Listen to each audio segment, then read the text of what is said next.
Bah, tout comme je suis et vous, votre plaisanterie stupide. Il me fait peur et ça l'amuse. Hein.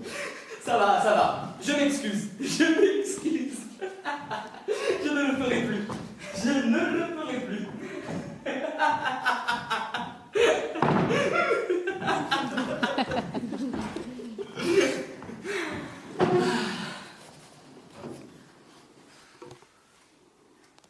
Fait chaud, hein?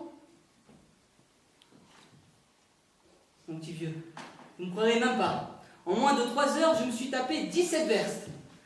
Crevé. L'enfer. Tâtez, tiens, si j'ai le cœur qui bat. C'est bon, plus tard. Non, tout de suite. Tâtez, tiens. Vous entendez? Boum, boum, boum, boum, boum.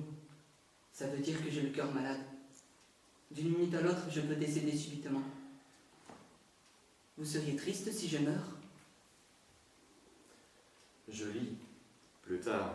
Non, sérieux. Vous seriez triste si je meurs là, d'un coup? Nicolas Alexeïevitch, vous seriez triste si je meurs? Arrêtez de me harceler. Mais vieux frère, dites-moi, vous seriez triste? Ce qui me rend triste, c'est que vous sentez la haute cache. Parce que ça sent. Quoique, sur la route, j'ai croisé les justes instructions, et oui, c'est vrai, on s'est enfilé 8 petits verres, pour vous dire les choses comme elles sont.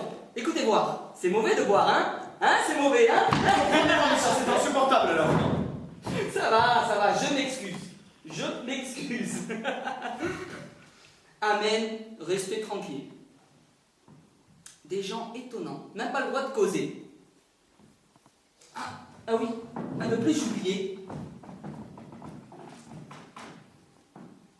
82 roubles, s'il vous plaît. 82 roubles pour quoi faire? Pour payer les ouvriers demain. Je ne les ai pas. Merci infiniment. Je ne les ai pas. Les ouvriers, faut bien les payer, oui. Faut les payer, oui. Aujourd'hui, je n'ai pas le sou. Attendez le premier du mois que j'ai touché mon salaire. Tiens, essayez de parler avec des gars de ce genre. Ce n'est pas demain qu'ils vont chercher leur paye, c'est demain matin. Mais qu'est-ce que vous voulez que je fasse, moi, hein? Mais allez-y, découpez-moi, mettez-moi en rondelle. Qu'est-ce que c'est que cette sale habitude de venir me harceler juste au moment où je suis en train de lire, d'écrire? Je vous demande, les ouvriers, faut bien les payer, oui ou non? Mais vous parlez à vous. Ces propriétaires fonciers, que les diables les emportent, ce sont des exploitants, moi aussi. L'exploitation rationnelle. 500 hectares et pas le sou. Une cave à vin et pas de tire-bouchon. Tiens, demain, je vends la troïka. L'avoine, je l'ai vendue sur pied. Et tiens, demain, je vends le blé. Pareil. Vous croyez que je vais me gêner? Oui? Eh ben non, c'est pas mon genre à moi.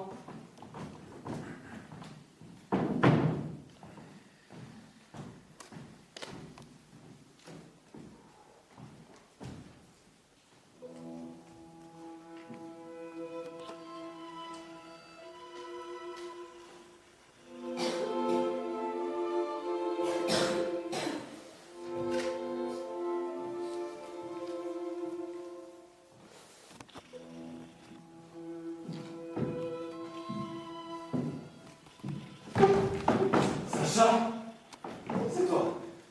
Oui, c'est moi. Je ne m'attendais pas.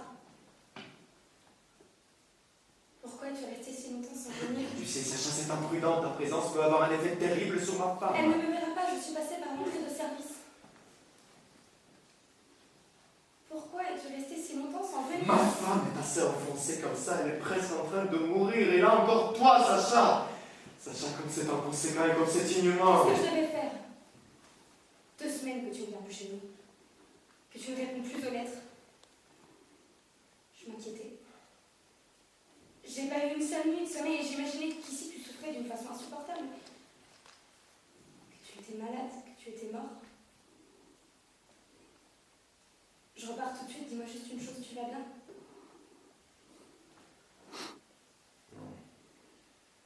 Non. Je m'épuise moi-même. Les gens n'en finissent pas de m'épuiser. Je suis simplement à bout de force. Et là encore toi, Sacha, comme c'est malsain et comme c'est anormal. Comme je suis coupable, Sacha, je suis coupable. Tu es coupable. Oui, tu es coupable, alors de quoi? Je ne sais pas. Ce n'est pas une réponse. Tout pécheur doit savoir en quoi il a péché. T'as fait la fausse monnaie ou quoi? Ce n'est pas malin. Tu es coupable de ne plus aimer ta femme. Mais l'homme n'est pas maître de ses sentiments. Toi non, tu ne voulais pas cesser de l'aimer.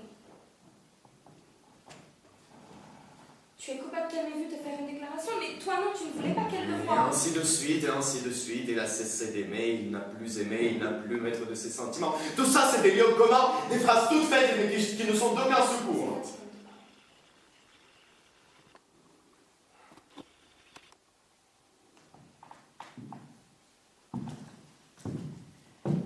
Tiens, il est bien dessiné, ce chien. C'est d'après nature? Oui, oui, d'après nature. Et tout notre roman. Hein? Mais c'est un lieu commun, usé. Il s'est coupé de ses racines, il a perdu courage, elle est apparue, elle lui a tendu une main forte, énergique, secourable. C'est bien beau dans les romans, mais dans la vie... Dans la vie, c'est pareil. Ah, je vois. Tu la comprends avec finesse, la vie. Mais Jérémiade t'inspire une crainte religieuse. Tu t'imagines avoir trouvé en moi en seconde Hamlet. Et moi, je pense que cette psychopathie que j'ai avec tous ces accessoires ne peut servir à rien, sinon à faire rire, voilà tout. On devrait être plié de rire devant mes pitreries. Et toi, le sauver, au secours, accomplir un exploit. Non, comme je m'en vais aujourd'hui. Je sens que ma tension va aboutir à quelque chose. Moi, je vais casser quelque chose. Vas-y. Ah, c'est ce qu'il faut faire. Allez, casse, grogne, crie. J'ai fait une bêtise de venir ici, tu m'en veux? Allez, tape du pied. Alors, on se met en colère? Tu me fais rire. Parfait. Nous sourions, ma parole. Daignez me donner un deuxième sourire.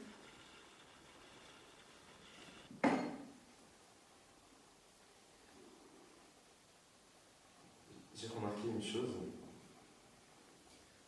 Quand tu commences à vouloir me sauver, à m'expliquer le pourquoi et le comment, ton visage il devient mais tellement naïf.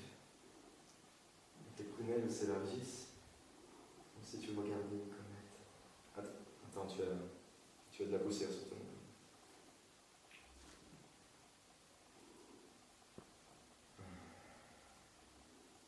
Un homme naïf, c'est un imbécile.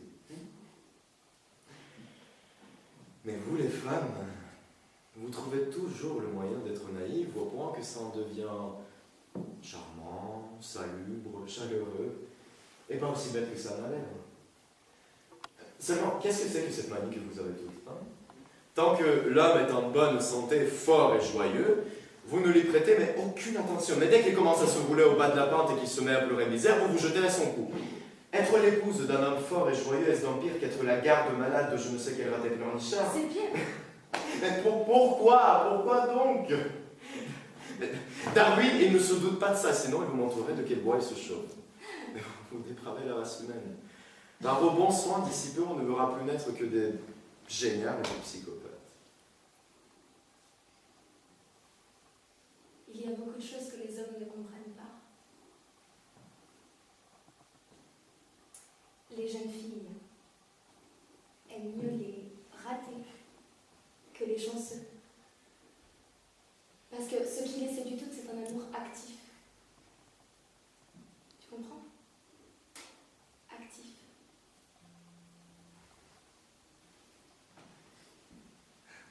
Les hommes sont pris par leurs affaires. C'est pourquoi l'amour, pour eux, reste au troisième plan. Se promener au jardin, parler avec leur femme, passer un moment agréable et puis verser une larme sur sa tombe et voilà tout. Alors que pour nous, l'amour, c'est la vie. Je t'aime. Ça signifie que je rêve à la façon dont je te guérirai de ton angoisse. Dont j'irai à l'autre bout du monde avec toi. Toi, tu gravis une montagne. Moi aussi, je gravis la montagne. Toi, tu tombes dans le ravin. Moi aussi, je tombe dans le ravin. Tu vois, pour moi, par exemple, ce serait un réel bonheur de recopier tes papiers à longueur de nuit. De veiller à longueur de nuit à ce que personne ne te dérange ou de faire 100 verstes avec toi à pied. Je me souviens, il y a 3 ans, une fois pendant le battage, tu es venu chez nous. Tout bronzé, couvert de poussière, épuisé. Tu as demandé à boire. Je t'ai apporté un verre d'eau et toi tu dormais déjà sur le divan. Tu as dormi 12 heures. Et moi, pendant tout ce temps-là, je veillais à ce que personne ne te dérange et je me sentais si bien. Tu vois, plus l'amour demande de peine, plus il est fort. Je comprends. On le ressent plus fort.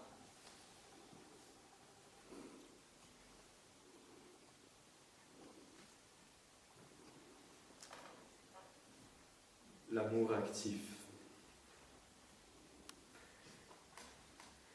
Mais c'est de la perversion, ça. Une philosophie de jeune fille. À moins que ça ne doive être comme ça. On va savoir. Sacha, je suis un homme bien. Parle d'honneur, ma douce, ma petite, comme tu es amusante. Et moi, quel butor ridicule je fais. Hein. Je pleure misère à longueur de journée, je trouble le bonheur des bons chrétiens. Oh, je suis coupable, Nicolas Alexeyevitch, je peux... Ah, pardon, je ne vous avais pas vu.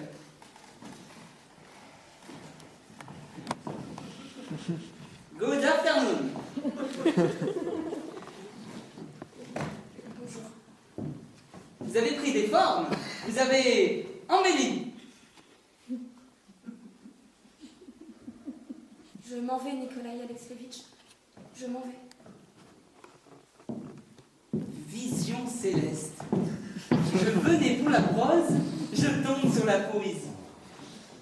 Tu as surgi comme oisillon au jour.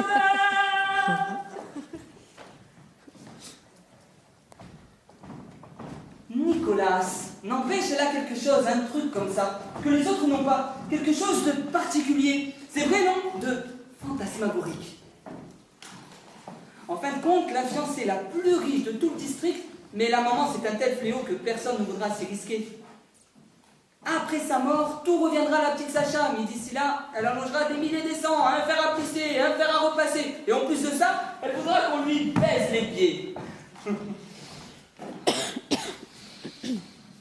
Fumo a un petuno bruno. Vous en voulez un?